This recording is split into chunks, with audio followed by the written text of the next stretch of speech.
Dear students, ఈరోజు మన ముందు రీసెంట్గా గేట్ 2025లో కంప్యూటర్ సైన్స్ విభాగంలో all India rank 40, data science పేపర్లో 1455 అప్రాక్సిమేట్ ర్యాంక్ సాధించిన నితిన్. సో ఈ నితిన్ బిట్స్ పిలానీలో తన డిగ్రీ చేశాడు. సో తన ఈ ర్యాంకుకు సంబంధించే కాదు, తన నుంచి కొన్ని ఇంట్రెస్టింగ్ పాయింట్స్ కూడా తెలుసుకుంటే పర్టికులర్లీ బీటెక్ చదివే వాళ్ళకి ఎంతో ఉపయోగపడుతుంది అనే ఉద్దేశం నాకు. దయచేసి ఆఖరి సెకండ్ వరకు వినండి. Congratulations Nitin. Okay, so briefly about yourself. నా పేరు నితిన్. నేను నా బీటెక్ని బిట్స్ పిలాని హైదరాబాద్లో చేశాను. Very good. 2023 ఇయర్లో పాస్ అవుట్ అయ్యాను. అండ్ 2024లో ఏస్లో కోచింగ్ తీసుకొని 2025 గేట్ 25 అపియర్ అయ్యాను. అంటే ఫస్ట్ అటెంప్ట్లో క్లాస్ రూమ్ కోచింగ్ కొట్టేశావు. అవును. Very good. ఓకే, సో ఇప్పుడు నేను అడుగుతున్నాను, ఏమనుకోవద్దు, మీరు బీటెక్ 23లో పాస్ అయ్యారు. అవును. ఓకే, మరి ఇన్నాళ్ళు ఏం చేశారు? అంటే క్యాంపస్ ప్లేస్మెంట్స్కి సంబంధించి కానీ ఈ గ్యాప్ గురించి కానీ నాకు చెప్తే చాలా మందికి ఉపయోగపడుతుంది. అయితే 2023లో పాస్ అవుట్ అయ్యాను. అప్పటికి నా సీజీ చాలా తక్కువ ఉండే, 6.5 అలా ఉండే. ఓకే. సో అండ్ ఆ టైంలోనే రిసెషన్ కూడా ఉంది. Okay. So off campus apply చేస్తూ జాబ్ కోసం సెర్చ్ చేస్తూ ఉన్నాను 1 year. అండ్ సో సరైన జాబ్ రాలేదు. కొన్ని ఇంటర్వ్యూస్ వరకు వెళ్ళాను, ఇంటర్వ్యూ రౌండ్స్ వరకు, బట్ సరైన జాబ్ అయితే రాలేదు. అండ్ ఎంటెక్ చేద్దాం అన్నట్టుగా ఏస్ కోచింగ్ తీసుకొని గేట్కి అపియర్ అయ్యి. సో ఇప్పుడు మీరు లాస్ట్ ఇయర్ జూన్లో జాయిన్ అయ్యున్నారు ఇక్కడ. జూన్. ఓకే, సో మీరు దాదాపు 1 year, రఫ్లీ 1 year బీటెక్ అయ్యాక జాబ్స్ కోసం ట్రై చేశారు కదా. అంటే ఈ టైంలో అంటే ఒక ప్రైవేట్ కంపెనీస్లో ఎక్కువ జాబ్స్ ఉంటాయి. అంటే మీ ప్రిపరేషన్ ఎలా ఉండింది? అంటే బీటెక్లో చదివిన కొంత నాలెడ్జ్ ఉంటుంది, ఆ నాలెడ్జ్ సరిపోయిందా లేదా, కొంత ఎక్స్ట్రా ఏమన్నా కోర్సెస్ లాంటివి అమీర్పేటలోకి ఏమైనా చేశారా? అమీర్పేటలో కోర్సెస్ అంటే ఏం చేయలేదు. బీటెక్లో కూడా అంత బాగా స్టడీ చేయలేదు నేను. స్టడీ చాలా నిజాయితీగా చెప్తున్నాడు. సో పాస్అవుట్ అయిపోయాక ఆన్లైన్ కోర్సెస్ అలా ట్రై చేశాను. ఆఫ్లైన్ కోచింగ్ ఏం వెళ్ళలేదు, కానీ ఆన్లైన్ కోర్సెస్ ట్రై చేస్తూ జాబ్స్ అప్లై చేస్తూ ట్రై చేశాను. బట్ వర్కౌట్ అవ్వలేదు. వర్కౌట్ కాలేదు. సరే, నేను ఒక అడగచ్చు అడగకూడదు, అసలు బీటెక్లో నీకు సిజిపిఏ అంత అనుకున్నట్టుగా రాలేదన్నావు, క్యాంపస్ ప్లేస్మెంట్లో కూడా సాటిస్ఫైడ్ లేవు. రీజన్ ఏమై ఉండొచ్చు? యాక్చువల్లీ బీటెక్లో నేను చాలా గేమ్స్ ఆడుతూ, మొబైల్ గేమ్స్ ఇంకా ల్యాప్టాప్లో గేమ్స్ ఆడుతూ బాగా డిస్ట్రాక్ట్ అయిపోయాను. డిస్ట్రాక్షన్స్ ఎక్కువ.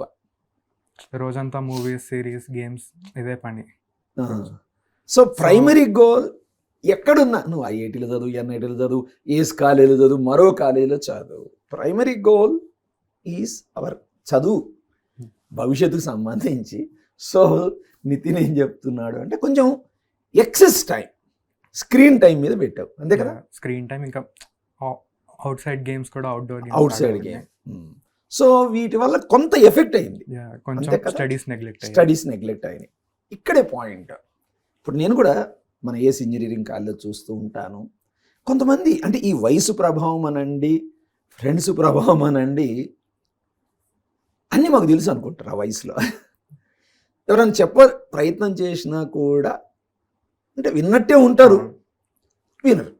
సో దాని ప్రభావం ఏమవుతుందంటే బీటెక్లో సిజిపిఏ మీద పడుతుంది, క్యాంపస్ ప్లేస్మెంట్స్లో కూడా అనుకున్న జాబ్ రాదు కదా, అంటే ఒక దెబ్బ తగులుతుంది. సో స్క్రీన్ టైం గురించి నాకు తెలిసి కొంతమంది స్టూడెంట్లు కాలేజెస్లో ఈవెన్ క్లాస్ రూమ్లో కూడా పడుతున్నారయ్యా, హానెస్ట్లీ. సో ఈ స్క్రీన్ టైం గురించి మీరు ఒక్క మెసేజ్ ఇవ్వండి. అదైతే చాలా డిస్ట్రాక్టింగ్గా, ఎడిక్టింగ్గా కూడా ఉంటుంది. దానికి ఎడిక్ట్ అయిపోతే కెరీర్ ఎఫెక్ట్ అవుతుంది బాగా. సో తిరిగి చూసేలేక 1-2 years నష్టం ఏమైంది కదా. ఇప్పుడు నీ క్లాస్మేట్స్ ఉంటారు, 1 year ముందే సెటిల్ అయిపోయారు లైఫ్లో. This is very costly, but better late than never. You realise. Okay, so dear students, primary goal studies బాబు అన్నాడు. ఇతను ఒక కళ్ళ ముందు కనబడే ఒక నిజమైన సాక్ష్యం. సో మీరు రియలైజ్ అయ్యారు. ఒక తర్వాత బీటెక్ తర్వాత కూడా 1 year పోయింది. సో మళ్ళీ గేట్ కోచింగ్కి ఏస్ అకాడమీలో రావాలి అని నీకు ఎందుకు అనిపించింది? ఎవరన్నా చెప్పారా? ఫ్యామిలీ అండ్ రిలేటివ్స్ ఎంటెక్ చేయమని చెప్పారు. స్టార్టింగ్ ఎంఎస్ అనుకున్నాను, కానీ అది చాలా రీజన్స్ వల్ల కుదరలేదు. ఓకే. తర్వాత ఎంటెక్ పర్స్యూ చేద్దాం అన్నట్టుగా నా ఫ్రెండ్ కూడా 2024లో ఇక్కడే ఏస్ అకాడమీలో చదివి ఎంటెక్ చేస్తున్నాడు ఇప్పుడు. కంప్యూటర్ సైన్స్ ఎక్కడ చేస్తున్నాడా బాబు? పిలానీలో, బిట్స్ పిలానీలో చేస్తున్నాడు. ఓకే, తను రికమెండ్ చేశాడు.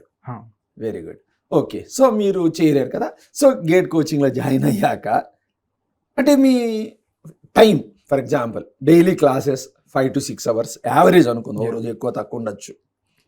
సో మీరు రెస్ట్ ఆఫ్ ద టైం ఏం చేసేవాళ్ళు? మళ్ళీ గేమ్స్ ఆడేవాళ్ళ? లేదు. చెప్పండి. గేట్ ప్రిపరేషన్ అప్పుడు నేను పూర్తిగా గేమ్స్ని, మూవీస్ని వదిలేసాను మొత్తంగా. అంటే స్క్రీన్ టైం తగ్గించారా? 0 చేసేసాను మొత్తం. 0 చేసావు. 0 స్క్రీన్ టైం, రిమెంబర్. ఎందుకంటే నేను నిన్న మొన్న ఒక ఐఏఎస్ ఆఫీసర్, ఒక అమ్మాయి ఐఏఎస్ ఆఫీసర్ గురించి చూశాను. అమ్మాయి పేరు గుర్తుంటలేదు. 3 సంవత్సరాలంటమ్మా, 3 years ఆ అమ్మాయి స్మార్ట్ ఫోన్ ముట్టుకోలే. జస్ట్ వాళ్ళ అమ్మా నాన్నతో మాట్లాడడం కోసం కూడా తన ఫోన్ కాదు, పక్క వాళ్ళ ఫోన్ తోటి తను చాలా చెప్పింది ఎందుకు అనేది. సో చూసారా, ఈ బాబు ఒకసారి స్క్రీన్ టైం వల్ల కొంత సఫర్ అయ్యాడు. ఒక్కసారి క్లాస్ రూమ్ కోచింగ్కి వచ్చాక డిసైడ్ అయిపోయాడు. అంటే తన జీవితంలో కొంచెం స్టెప్ బ్యాక్ చేసింది స్క్రీన్ టైం. అంటే ఎక్స్ట్రా కరిక్యులర్ ఉండకూడదని కాదు, అది మన మెయిన్ పర్పస్ ఆఫ్ లైఫ్ని దెబ్బ కొట్టకూడదు, అంతే కదా. So there is a good message. Then అతను ఏం చేశాడు? గేట్ కోచింగ్కి జాయిన్ అయ్యాడు. ఇంకా కథం. Okay, so very good message here. ఇక మిగతా ప్రశ్నలన్నీ రొటీన్, మంచి ఓకే. సో నువ్వు ఏ సబ్జెక్ట్స్ అంటే గేట్ కంప్యూటర్ సైన్స్లో ఏ సబ్జెక్ట్స్ ఎక్కువ వెయిటేజ్ ఉందనుకుంటావు? ఎక్కువ వెయిటేజ్ అయితే డిజిటల్ లాజిక్ ఉంది.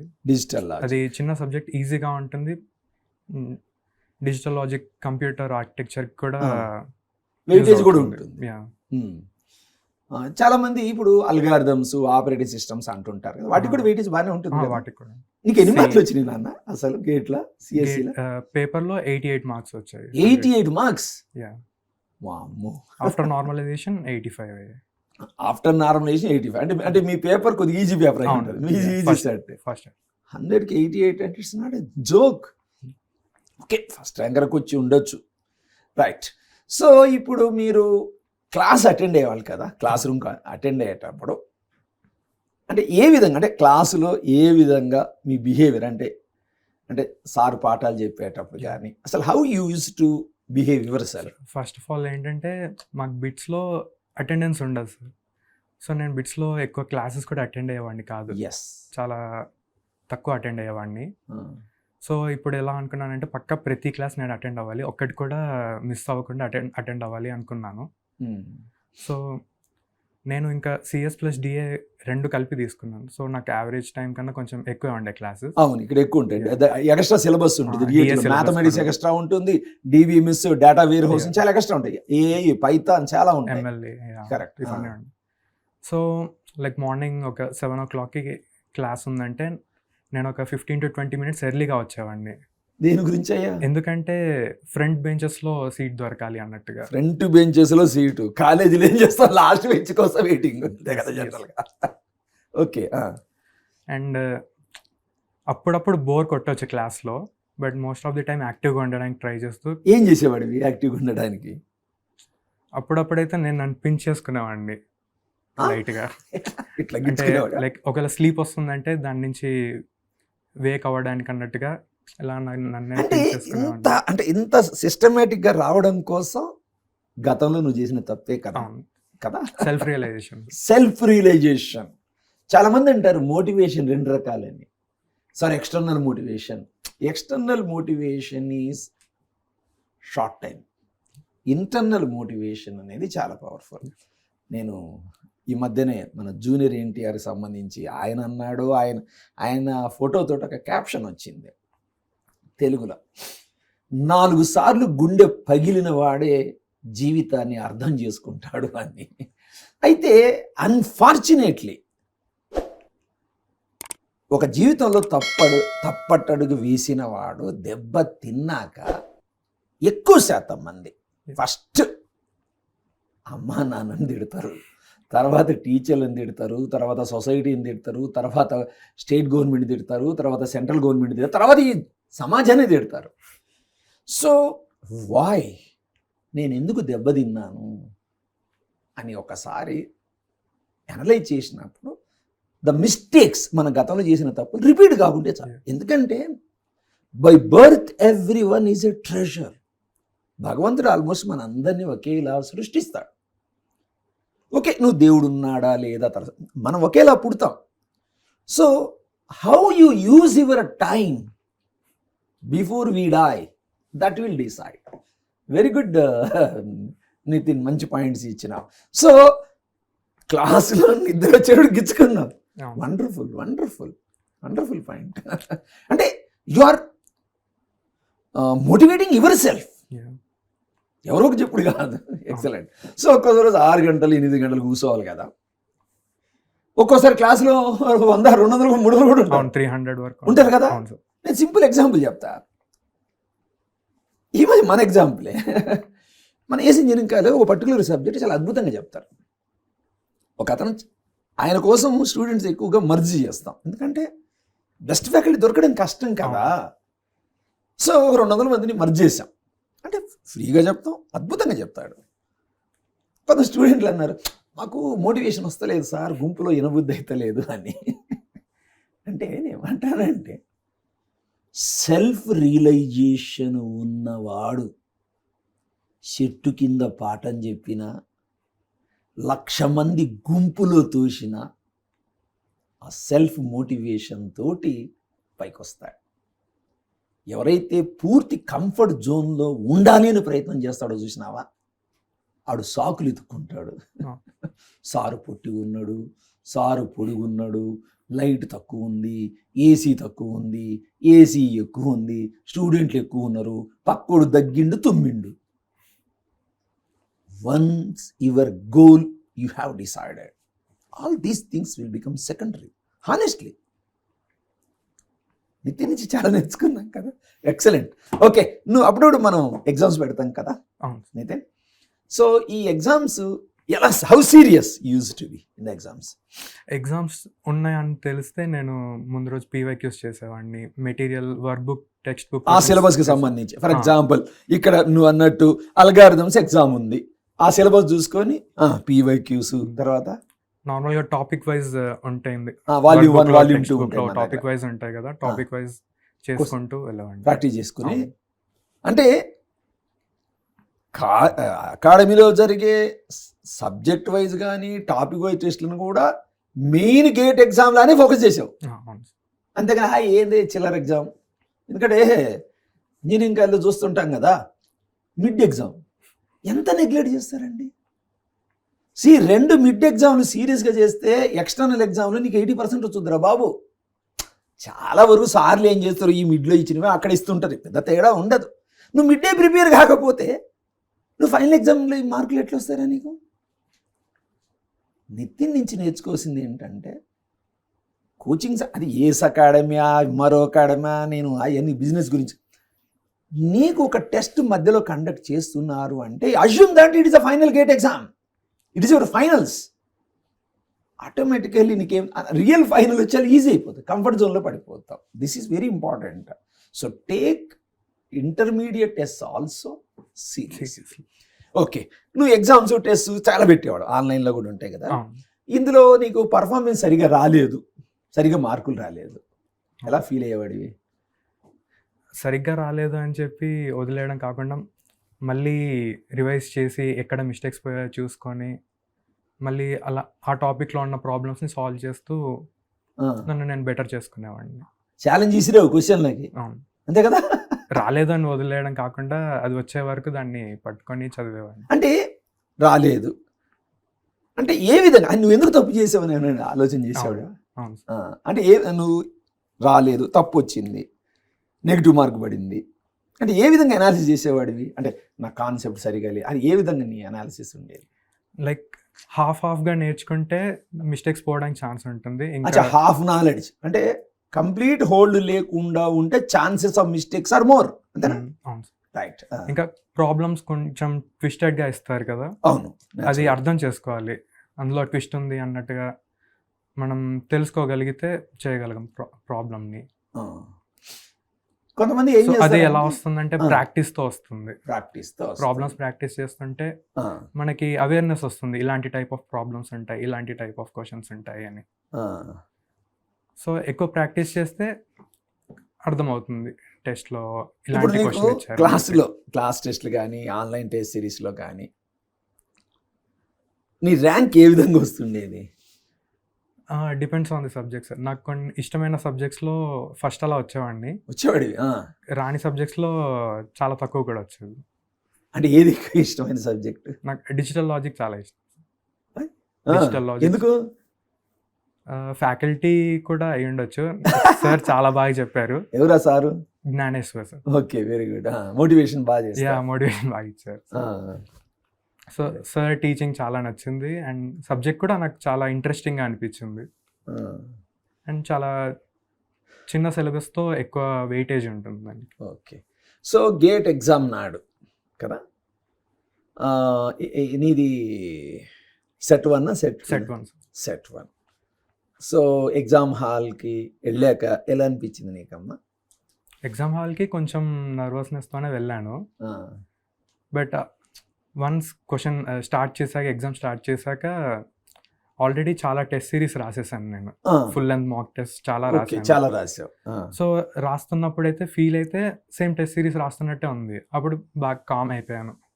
సో టెస్ట్ సిరీస్ ప్రిపేర్ అవ్వడం వల్ల రియల్ ఎగ్జామ్ అనే ఆడ టెన్షన్ ఎక్కువ ఉండదు. Same feel.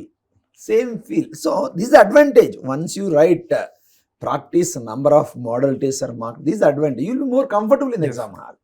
Okay. So exam రాసినాక నీకు కాన్ఫిడెన్స్ అనిపించిందా? కొట్టేస్తాను అని. అవును సార్, అనిపించిందా? లైక్ ఎగ్జామ్ రాశాక సేమ్ ఇది మన ఆన్లైన్ టెస్ట్ సిరీస్ లానే ఉంది. సో మినిమం 70-75 అలా వస్తాయని అనుకున్నాను సార్. సో క్లాస్ రూమ్ లో సార్లు చెప్పినవి టచ్ అయినాయా ఇక్కడ? చాలా వరకు.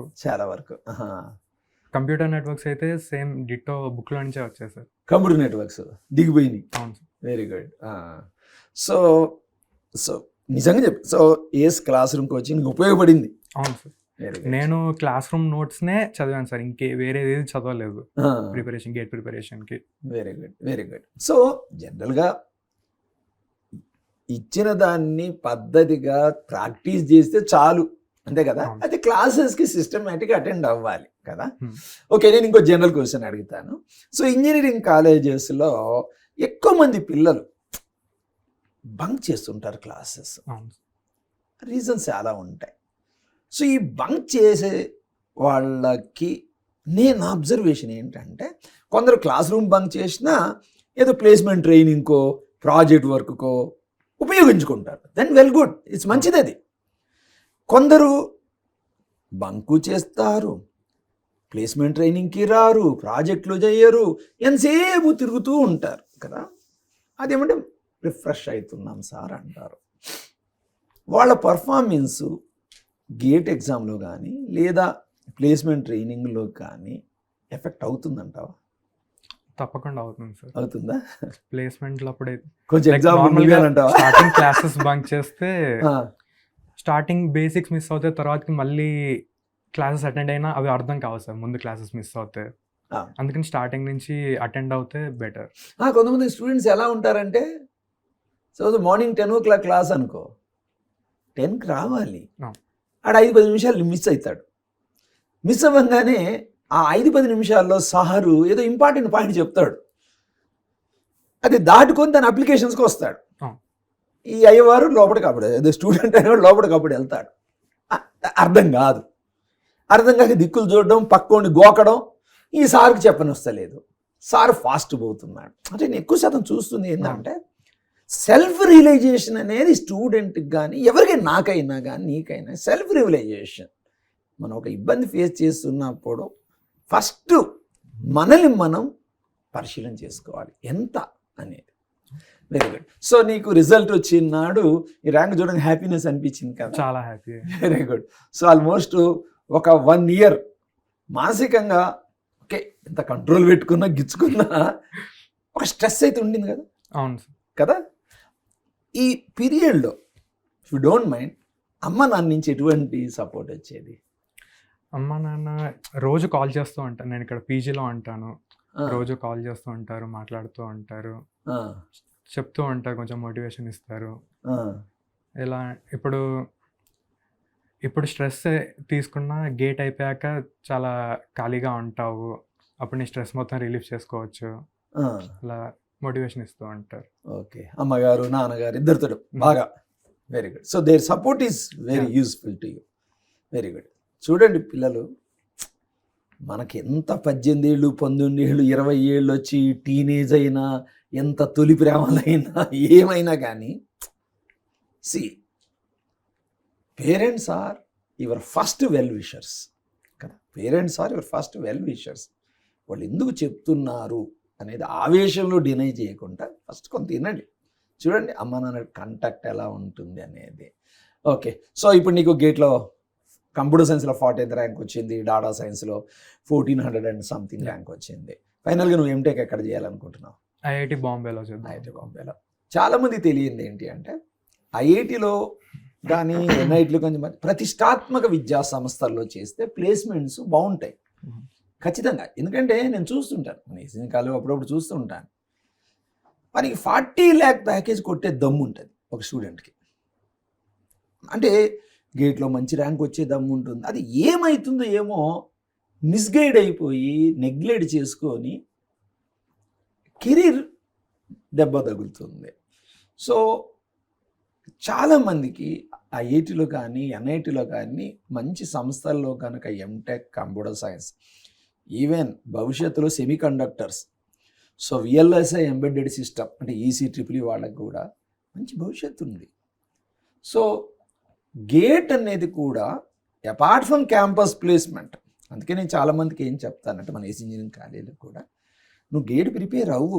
దానివల్ల కొన్ని subjects core subjects of computer science వల్ల ప్రోడక్ట్ బేస్డ్ కంపెనీలో జాబ్స్ కానీ ఇంట్రెస్ట్గా ఉపయోగపడతాయి.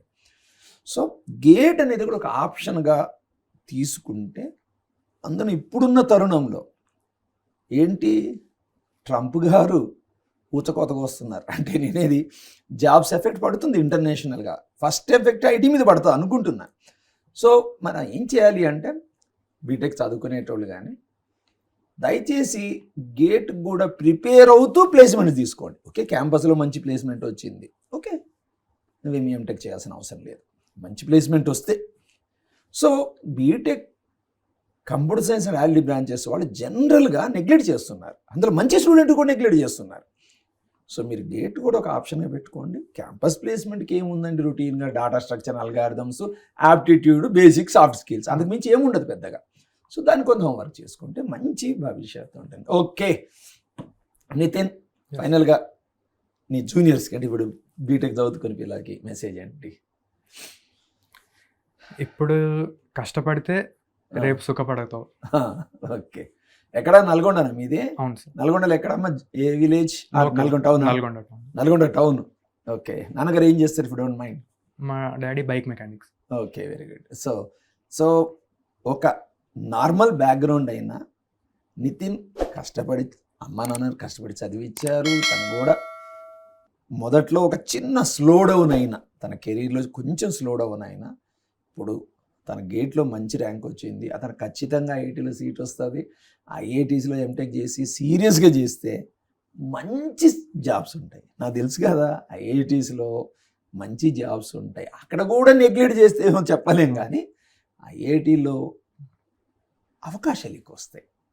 నువ్వు ప్రూవ్ చేసుకోగలిగితే ఎంటెక్లో కూడా మంచి జాబ్స్ ఉంటాయి. Okay Nitin, congratulations once again. God bless you. So you have motivated me also. నాకు కూడా ఒక ప్రేరణ కలిగించావు. God bless you నాన్న. Thank you.